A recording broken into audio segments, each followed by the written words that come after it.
Olá pessoal, tudo bem com vocês? Estamos aqui para mais um vídeo do nosso canal Resenha Teológica.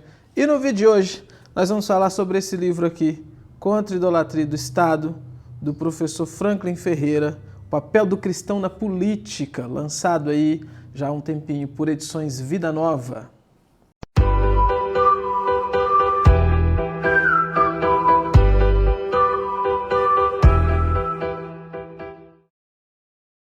Em 2018 eu gravei aqui no canal 2 vídeos trazendo indicações de livros sobre política. Na época eu fiz um apanhado de vários livros que eu tinha lido naquele ano, né, por causa da proximidade das eleições, e a gente estava num período bem complicado, semelhante ao que a gente está hoje também. Só que ali eu peguei um apanhado geral, né, como eu falei, foram vários livros onde eu mostrei rapidamente alguns deles ali. E estamos novamente em período eleitoral, semana da eleição, inclusive hoje é dia 28 de setembro, os últimos dias aí do mês de setembro.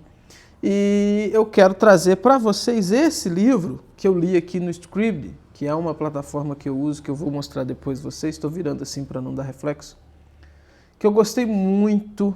Já é a terceira vez que eu leio esse livro e, de novo, por causa da época que a gente está vivendo, é um livro que, assim, que vem muito a calhar pelas indicações que ele traz, pela maneira como o Franklin Ferreira distribuiu os assuntos aqui. Eu quero trazer esse livro para vocês, então quero falar um pouquinho dele para vocês. O livro, então, é dividido em 3 partes, aonde o autor parte aqui de fundamentos bíblicos. A ideia dele é mostrar o que a Bíblia fala sobre política, quais os princípios bíblicos a respeito da política, o que deve se esperar de um governante em relação ao que a Bíblia mostra para a gente como sendo o papel de um governante, para que o cristão, então, ele faça a sua escolha baseado, obviamente, então, no texto bíblico.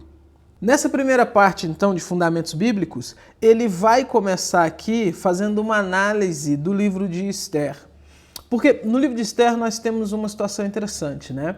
O povo de Israel está no cativeiro, e ali no cativeiro, na época do Império Persa, nós temos, então, um personagem chamado Amã, que se levanta como um grande inimigo dos judeus, e tem o desejo, então, de exterminar os judeus.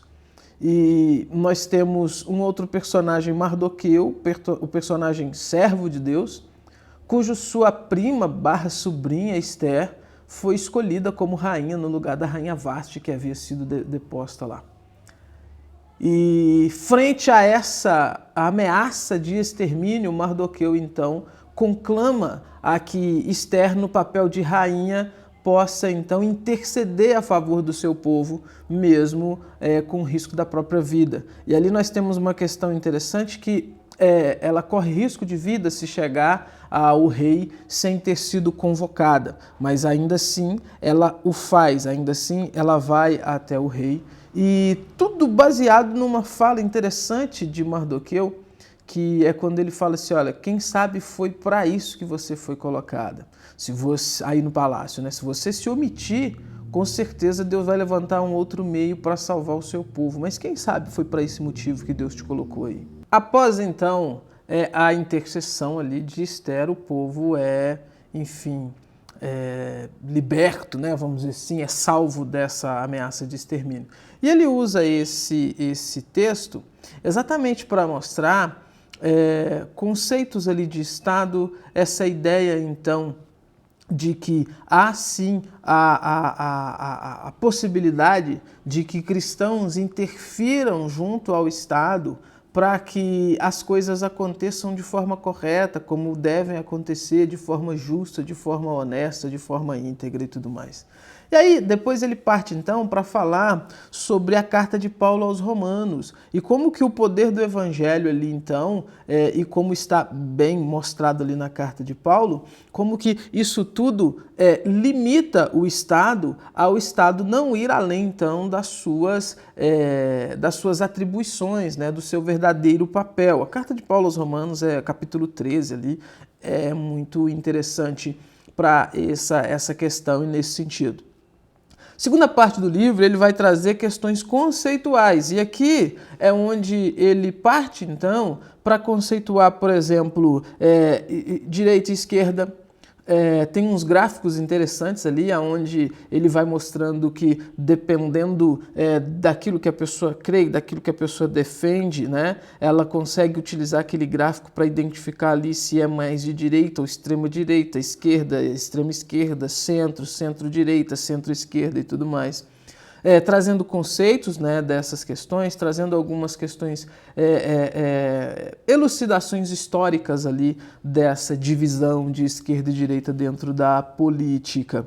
A terceira parte é uma parte onde ele vai falar sobre direções teológicas. E aí ele pega uma parte histórica muito interessante, que é trazer aquilo que estava acontecendo com a igreja da Alemanha na época da ascensão do Terceiro Reich, da ascensão do nazismo ali, né? Como que o Estado cooptou uma parte da igreja, como que uma parte da igreja capitulou, sim, a essas investidas do Estado e acabou aderindo a aquelas ideologias estatais ali do nazismo, mas também ele vai trazer a resposta da parte da igreja que ficou firme no Evangelho frente a esse totalitarismo, frente a esse passar dos limites que aconteceu ali. É muito legal. E aí ele traz o capítulo 6, a relação da igreja e do Estado na perspectiva reformada.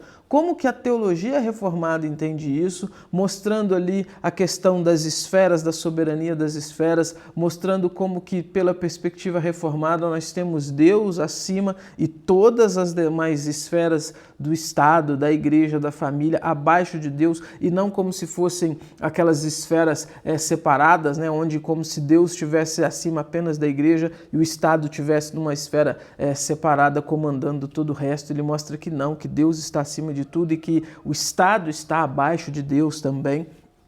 Aí, na parte 4, são questões de aplicações práticas, onde ele vai falar sobre a violência da ideologização do debate.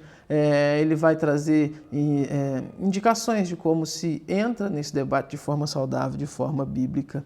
Temos o 8º capítulo fechando com uma agenda para o voto consciente, tentando mostrar ali, por exemplo, então, dá alguns princípios que o cristão deve pensar, deve ter em mente na hora de votar, na hora de escolher seu candidato. E como apêndice traz a Declaração Teológica de Barmen, uma declaração teológica que foi escrita dando ênfase à palavra de Deus, dando ênfase à Escritura Sagrada, à verdade da Escritura Sagrada, em contraposição aos autoritarismos e excessos do Estado que aconteceram na Alemanha no período do Terceiro Reich.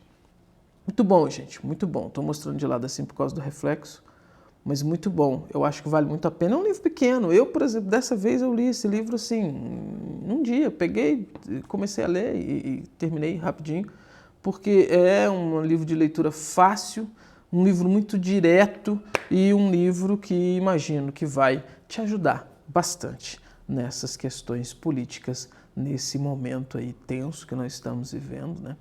E vai te ajudar a tomar uma decisão consciente, que é isso que a gente está precisando fazer, tá bom?